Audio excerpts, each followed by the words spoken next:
when you observe yourself within, you see moving images, a world of images, generally known as fantasies.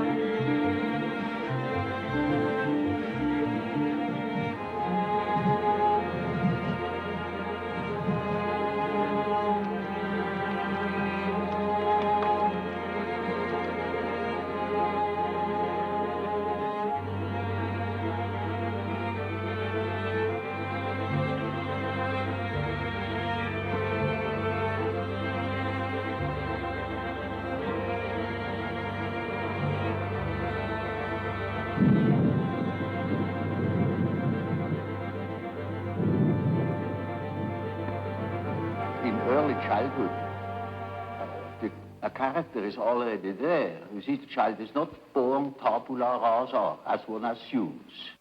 The child is born as a high complexity with existing determinants that never waver through the whole life, and that give the child his character already in the earliest childhood. A mother recognizes an individuality of her child.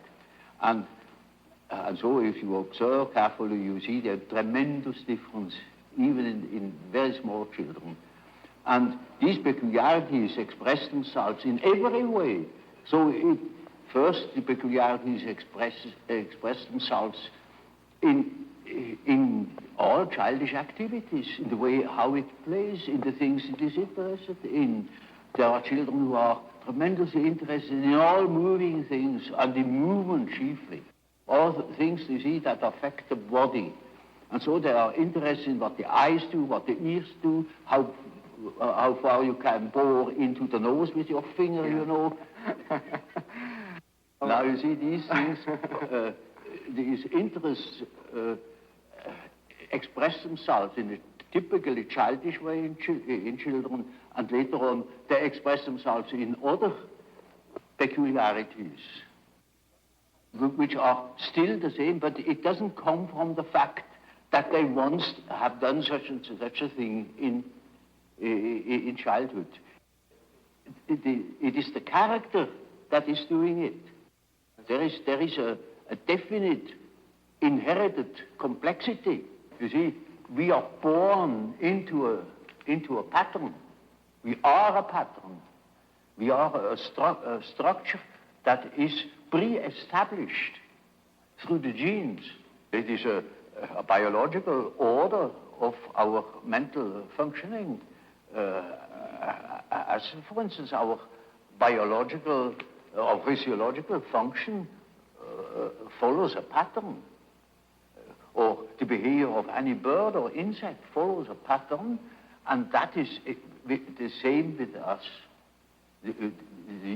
Man has a certain pattern that makes him specifically human, and no man is born without it. We are only deeply unconscious of these facts because we live all by our senses and outside of ourselves. If a man could look into it himself, he would discover it. And when a man discovers it, in our days, he thinks he's crazy. And he may be crazy.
course, great individual differences. There are individuals who have an amazing knowledge of themselves,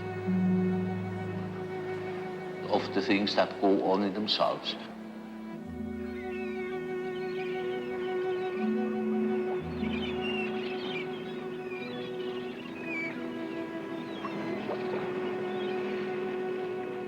But even those people wouldn't be capable of knowing what is going on in their unconscious. For instance, they are not conscious of the fact that while they live a conscious life, all the time a myth is played in the unconscious. A myth that extends over centuries. Namely,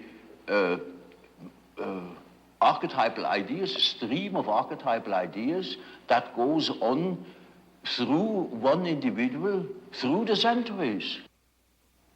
You see, it is like a continuous stream. And that comes then to the daylight in the great movements.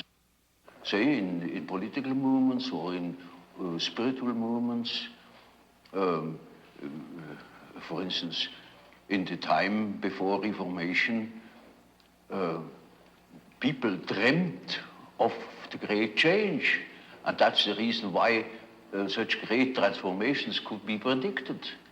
If somebody has been clever enough to see what there is going on in people's mind, in the unconscious mind, would be able to predict it. For instance, I have predicted the Nazi rising in Germany through the observation of my German patients. They had dreams in which the whole thing was anticipated. And with considerable detail in the years before Hitler came, in the beginning of the, well, I could say the year 1919, I was sure that something was threatening in Germany, something very big and very catastrophic. And I only knew it through the observation of the unconscious. When you observe the world, you see people, you see houses, you see the sky, you see tangible objects. But when you observe yourself within, you see moving images, a world of images, generally known as fantasies. Yet these fantasies are facts. You see, it is a fact that a man has such and such a fantasy. And it is such a tangible fact, for instance, that when a man has a certain fantasy, another man may lose his life. Or a bridge is built. These houses were all fantasies. Everything you do here, all of the houses, everything was fantasy to begin with. And fantasy has a proper reality. That is not to be forgotten. Fantasy is not nothing. It is, of course, not a tangible object. But it is a fact, nevertheless. It is, say, a form of energy, despite the fact we can't measure it. It is a manifestation of something. And that is a reality. That is just a reality as, for instance, the peace treaty of Versailles or something like that. Yeah. It is no more. You can't show it. But it has been a fact. And so the psychical events are facts, are realities.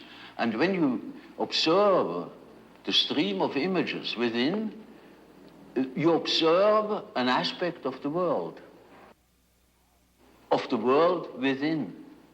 And so, you see, the man who is going by the external world, by the influences of the external world, say society, or perceptions, sense perceptions, thinks that he is more valid, you know, because this is valid, this is real. And the man who goes by the subjective factor is not valid because subjective factor is nothing. Yeah. No, that man is just as well based because he is bases himself upon the world from within. And so he is quite right, even if he says, oh, there's nothing but my fantasy, you know. And of course that is the introvert. And as the introvert is always afraid of the external world, he will tell you, when you ask him, he will be apologetic about it. You say, of course, yes, I know, only my fantasies. And he has always a resentment. And as the world in general, particularly America, is extroverted like hell, the introvert has no place. Because he doesn't know that he beholds the world from within. And that gives him dignity, and that gives him certainty, because it is, nowadays particularly, the world hangs on a thin thread, and that is the psyche of man. Assume that certain fellows in Moscow lose their nerve or their common sense for a bit, and the whole world is in fire and flames. You see? It is, nowadays we are not threatened by elementary catastrophes. There is no such thing as an H-bomb. That is all man's doing. We are the great danger. The psyche is the great danger. What if something goes wrong with the psyche? You see? And so you see, it is demonstrated to us in our days what the power of the psyche is of man, how important it is to know something about it, but we know nothing about it.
Man is born with a certain functioning.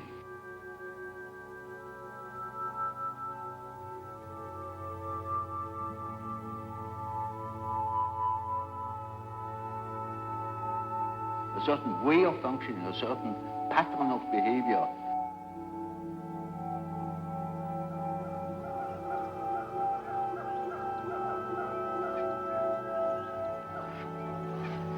And that is expressed in the form of archetypal images or archetypal forms. For instance, the way in which a man should behave is given by an archetype. And therefore, you see, the primitives tell such stories. A great deal of education goes through storytelling. You see, if you are unconscious about certain things that ought to be conscious, then you are dissociated. And then you are a man whose left hand never knows what the right is doing and counteracts or interferes with the right hand.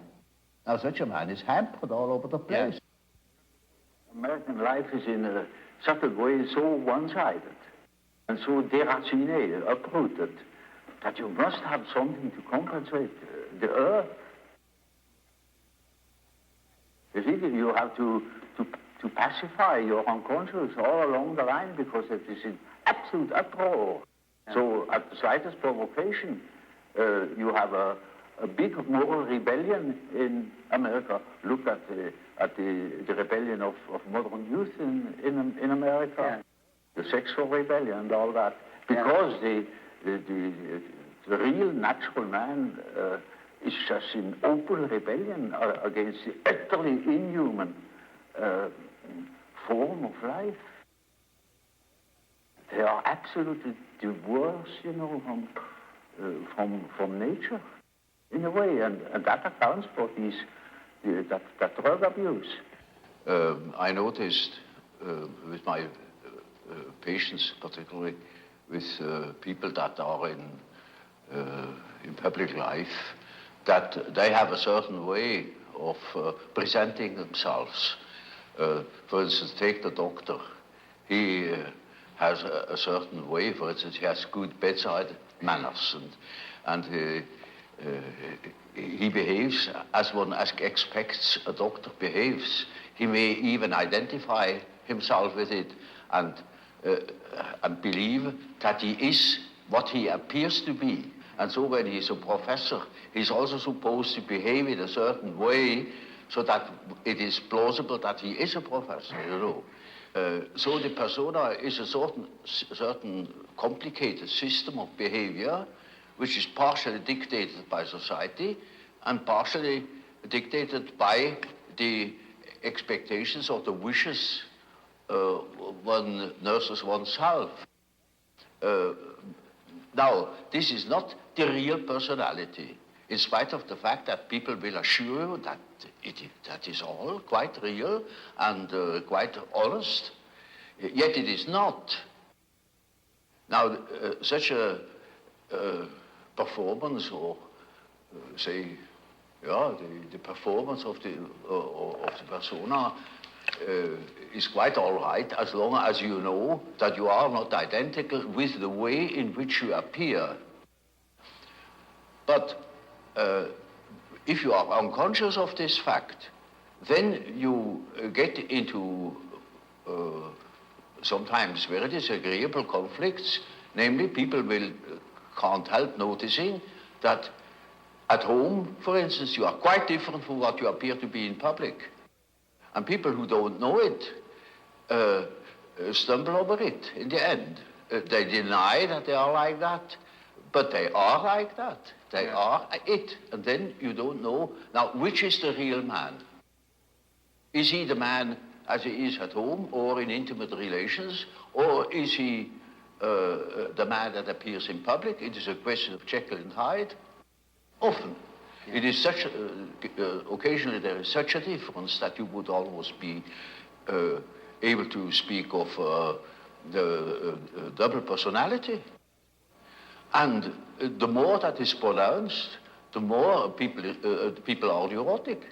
They get neurotic because they have two different ways. They contradict themselves all the time, and in as much as they are unconscious of themselves, they don't know it. They think they're all one. Everybody sees that they are two. And some know him only from one side, so others know him only from the other side. And then there are situations that clash, because the way you are creates certain situations with people in your relations, and these two situations don't chime in. They are just dissonances. For instance, take a singer. Yes. Who is absolutely controlling his voice. Suddenly he can't sing. Or any other, for take a man who writes fluently. Suddenly he makes a ridiculous mistake. There, his habit doesn't function. It may be, you know, that what the unconscious has to say is so disagreeable that one prefers not to listen. And in most cases, people would be probably less neurotic if they could admit the things. Because these things are always a bit difficult or disagreeable or inconvenient or something of the sort. So there is always a certain amount of repression. When in treatment, for instance, in the treatment of neurosis, you have to do with that personal unconscious for quite a while. And then only dreams come that show that the collective unconscious is touched upon. Yes. Now, as long as there is material for personal nature, you have to deal with the personal unconscious. But when you get to say, to a question, to a problem, which is no more merely personal, but also collective. You get collective dreaming.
no system about it in therapy. In therapy, you treat the patient as he is in the present moment, irrespective of causes and such things. That is all more or less theoretical. There are cases who know just as much about their own neurosis as I know about it, in a way. In such cases, I can start right away with posing the problem. For instance, there is a case, a professor of philosophy, and he imagines that he has cancer. He shows me several dozen X-ray plates that prove that there is no cancer. And he says, of course I have no cancer, but nevertheless, I'm afraid I could have one. You see, I have consulted so many surgeons, and they all assure me there is none, and I know there is none, but I might have one, you see, and that's enough. Now, you see, such a case can stop from one moment to the other. He simply stops thinking such a foolish thing, you see. But that is exactly what he can't do. You know it is nonsense, and why should you think it? Or what for should you think it? Well, and what is that power that makes you think such a thing? It's like a possession, you know. Exactly. It's like a demon in him that makes him think like that, in spite of the fact that he doesn't want it.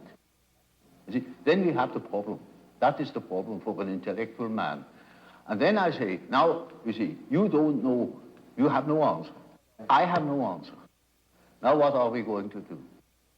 I say, now we must see what you dream, because the dream is a manifestation of the unconscious side. Right. Now he never has heard of the unconscious side. So I must explain to him that he has an unconscious, and that the dream is a manifestation of it, and if we succeed in analyzing the dream, we might get an idea about that power that makes him think like that. You see? In such a case, one can begin right away with the analysis of dreams. And in all cases that are a bit serious, mind you, this is not a simple case, this is a very serious and difficult case, in spite of the simplicity of the phenomenology, of the symptomatology. In all cases, after the preliminaries, as it were, history of the family, the whole medical anamnesis, etc., we come to that question. What is it in your unconscious that makes you wrong, that hinders you to think normally? And then we are there where we can begin with the observation of the unconscious. And then, day by day, one goes on by the data the unconscious produces.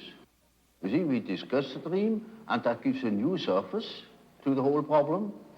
And he will have another dream, and the next dream gives again an answer, because the unconscious is in a compensatory relation to consciousness. And after a while, we get the full picture. And if he has the full picture and has the necessary moral stamina, well, then he can be cured. But in the end, it is a moral question whether a man applies what he had learned or not.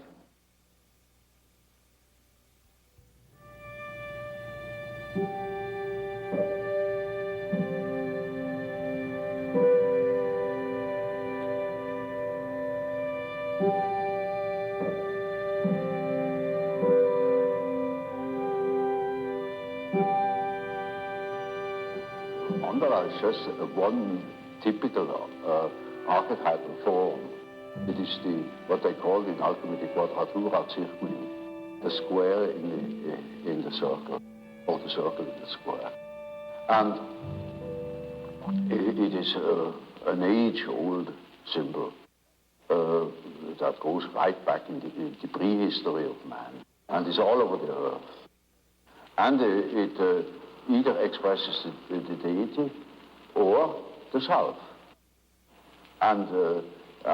these two terms are psychologically very much related. Which doesn't mean that I believe that God is a self or that the self is God.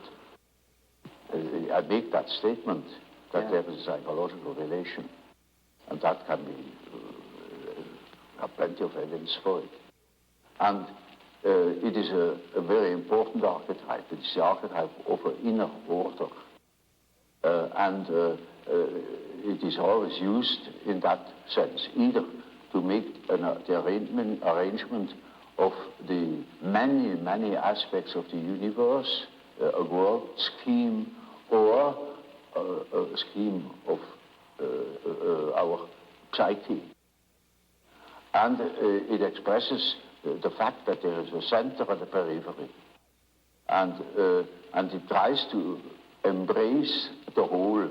It's a symbol of wholeness. So you see, in a moment where, say, during a treatment, when there is great disorder and chaos in a man's mind, then this symbol can appear as in the form of a mandala in a dream, or when he makes imaginary fantastical drawings or something of the sort. There it spontaneously appears as a compensatory archetype, bringing order, showing the possibility of order, centeredness. And it means a center which is not coincident with the ego, but with the wholeness. It is wholeness. It is our wholeness, which I call the self. The self is the term for wholeness. And I'm not whole in my ego. My ego is a fragment of my personality. So you see, that the center of a mandala is not the ego, it is the whole personality. The whole self. The center of the whole personality. And it plays a very great role in the East, for instance. But in the Middle Ages equally. And then it has been lost, it has been thought of as a mere sort of allegorical, decorative motive. But as a matter of fact, it is highly important and highly autonomous symbol that appears in dreams and so on, or in folklore.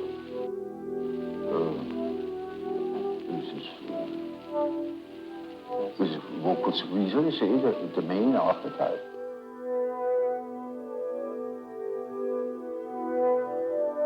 I had a case that was an intelligent young woman. She was a student of philosophy, very good mind, where one could expect easily that she would see that I am not the parental authority. But she was utterly unable to get out of this delusion. And in such a case, one always has recourse to the dreams. It is just as if one would ask the unconscious, now what do you say to such a condition? You see, she says of the unconscious, of course I know you are not my father, but I just feel like that. It is like that. I depend upon you. And I say, now we will see what the unconscious says. Now the unconscious produced dreams in which I really assumed a very curious role. You know, she was the little infant. She was sitting on my knees. I held her in my arms. I was a very tender father to the little girl, you know. And the last dream of that series was, I cannot tell you all the dreams, was that it was out in nature. I stood in a field of wheat, an enormous field of wheat that was ripe for harvest. And I was a giant. And I held her in my arm like a baby. And the wind was blowing over that field of wheat. Now, you know, when the wind is blowing over a wheat field, these waves in the wheat field. Yes. And with these waves, I swayed like that. putting her as if it were to sleep, you know. And she felt as being in the arms of a god, of the Godhead. And I thought, now the harvest is ripe, and I must tell her. And I told her, you see, what you want and what you project into me, because you are not conscious of it, is you have the idea of a deity. You don't possess. Therefore, you see it in me. That clicked. Because, you know, she had a rather intense religious education. Of course, it all vanished later on. And something disappeared from her world. Her world became merely personal. And that religious conception of the world was non-existent, apparently. And so she certainly became aware of an entirely heathenish image that comes fresh from the archetype. She had not the idea of a Christian God or of an Old Testament Yahweh. It was a heathenish God, you see, a God of nature, of vegetation. He was the wheat himself. He is the spirit of the wheat, the spirit of the wind. And she was in the arms of that Newman. No. Now, that is the living experience of an archetype. Now, that made a tremendous impression upon that girl, and instantly it clicked. She saw what she really was missing, that missing value, that was in the form of a projection in myself and made myself indispensable to her. Yes. Now, that is a luminous experience, you see. And that is the thing that people are looking for. An archetypal experience that gives them an incorruptible value. You see, they depend upon other conditions. They depend upon their desires, their ambitions, depend upon other people, because they have no value in themselves. They have nothing in themselves. They are only rational, and they are not in the possession of a treasure that would make them independent. But when that girl can hold that experience, then she doesn't depend anymore. She cannot depend anymore, because that value is in herself. And that is a sort of liberation. And that is, of course, makes her complete, you know. Inasmuch as she can realize such a luminous experience, she is able to continue her path, her way, her individuation. The acorn can become an oak and not a donkey. Nature will take her course. She will become that which she is from the beginning.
it is a procedure that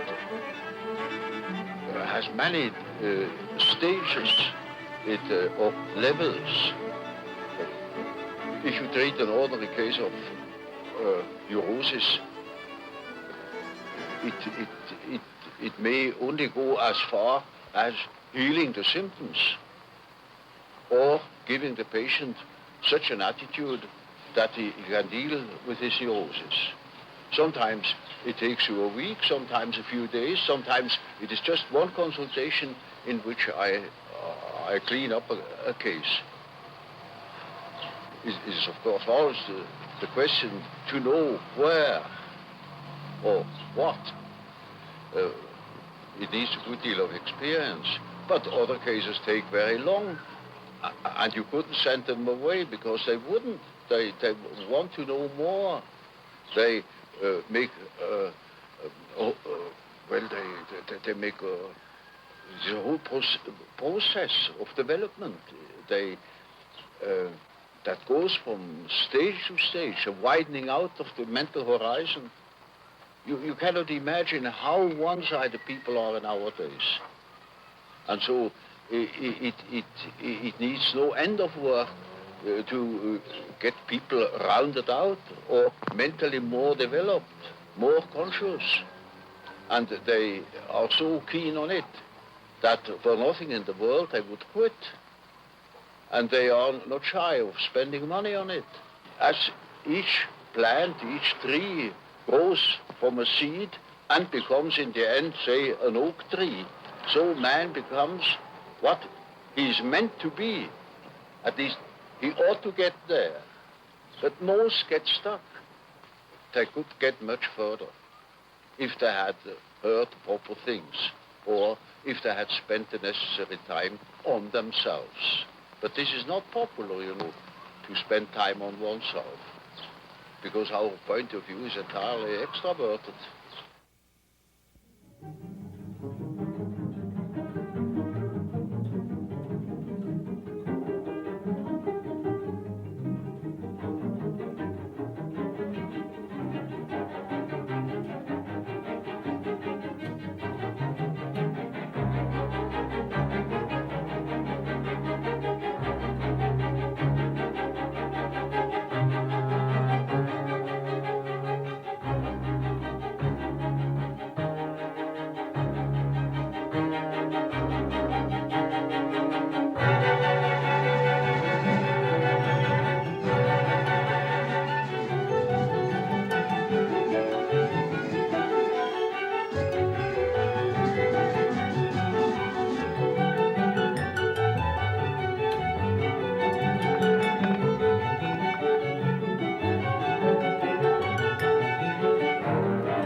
Mythology is a pronouncing of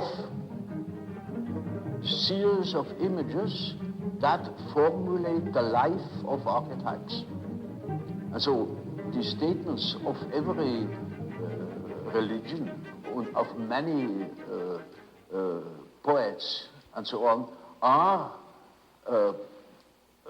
statements about the inner mythological process, which is a necessity because man is not complete if he is not conscious of that aspect of things. So, you see, a man is not complete when he lives in a world of statistical truth. He must live in a world of his biological truth. That is his biological truth. That is not merely statistics. Yet our natural science makes everything to an average, reduces everything to an average. And of course, all the individual qualities are wiped out. That, of course, is most unbecoming. It is unhygienic. It deprives people of their specific values, where they are individuals. It deprives them of the most important experiences of their life, where they experience their own value, namely the creative background of their personality. And we think we are able to be born today and to live in no myth, without history. That is a disease. That's absolutely abnormal, because man is not born every day. He's once born in a specific historical setting with the specific historical qualities, and therefore he is only complete when he has a relation to these things. It's just as if you were born without eyes and ears, when you are growing up with no connection with the past. From the standpoint of natural science, you need no connection with the past. You can wipe it out. And that is a mutilation of the human being.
Conserve is merely a term that designates the whole personality. The whole personality of man is indescribable. His consciousness can be described.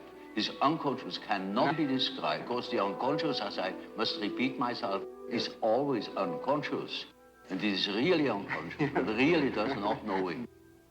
And so we don't know our unconscious personality. We have hints, we have certain ideas, but we don't know it really. Nobody can say where man ends. That is the beauty of it, you know. Yeah. It's very interesting. Yeah. The unconscious of man can reach God knows where. There we are going to make discoveries.